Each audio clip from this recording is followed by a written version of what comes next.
I'm Amy Wise, and when I was younger, I used to love to do puzzles and figure how things were made and figure how things worked, and I had to know why. It was always that question, why?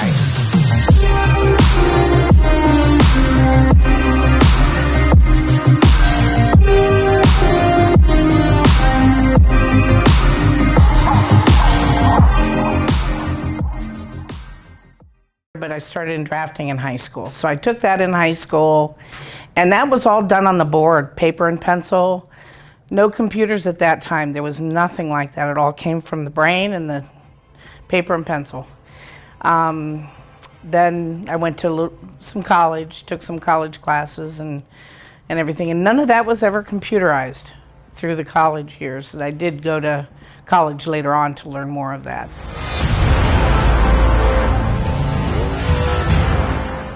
In the time that I worked at General Electric, which is General Electric Locomotive Division, and it's located up in Erie, Pennsylvania, and I started work there in 1989.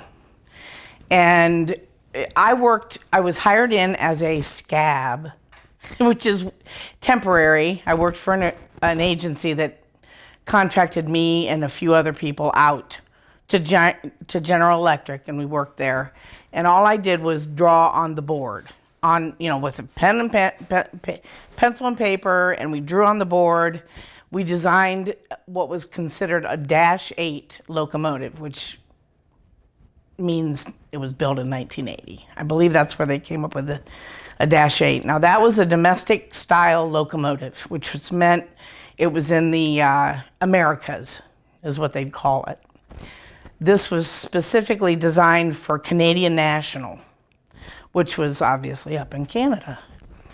And it was drawn on the board because the original -8 drawings, way back in the early 1980s, was drawn on the board. So they hired us in to come and mark up the drawings to what this specific customer wanted. So there wasn't a lot of real intricate design work in that locomotive because preliminary, maybe some of the items like the blower and the radiator and the batteries they used might have been a little bit different, so they had to modify mounting brackets and things like that.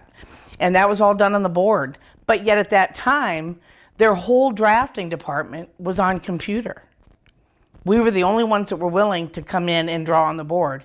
They wouldn't even they wouldn't lower themselves to draw on the board. So that's how things progressed by 1989.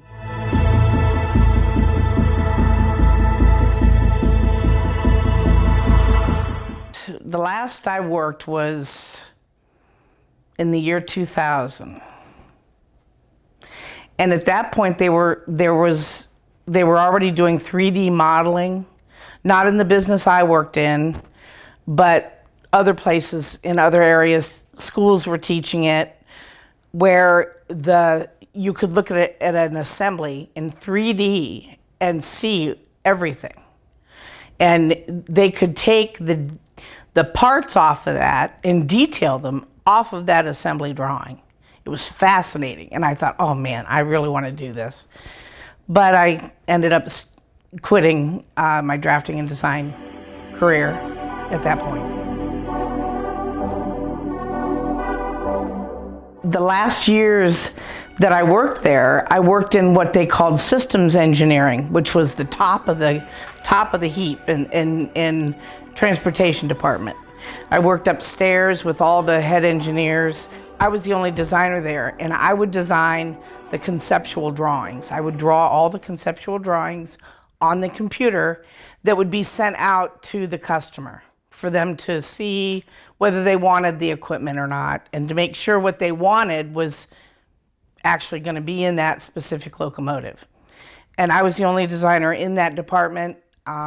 Pretty proud of that. It was a lot of fun because I had such a wide variety of experience in that group. But that's what they started with. They started with that conceptual drawing. And a lot of times, depending on who the customer was, we'd have a spec that was a book maybe this big that told you all that you had to do with it, the specs that it had to be.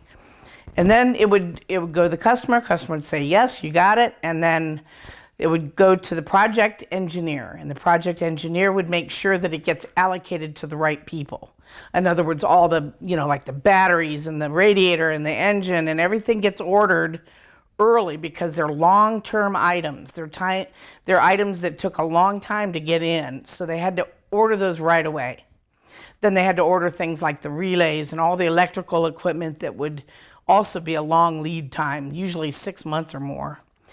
And then all that preliminary assembly drawing would go down to the engineering department, the drafting and design department, and they would start making an in-depth design drawing, which would show all the pieces parts, all the brackets and nuts and bolts and everything from the ground up. Then that would be taken to all the detailers, and the detailers would draw the assembly drawings.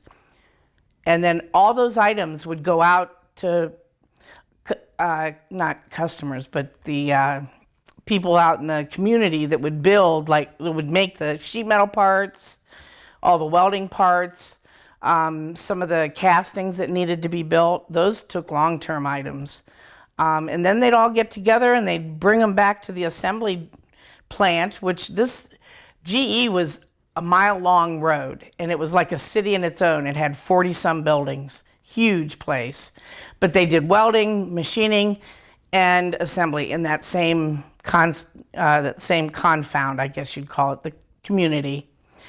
And at the very end, after they get it all assembled and built and ready to go, then all the head engineers come down and they test it. And they set it up as if it were really on rails. They had a testing rail system that they could run it on a rail that didn't go anywhere and see if it was going to work and if it was going to go as fast as they needed it to go and do what it needed to do.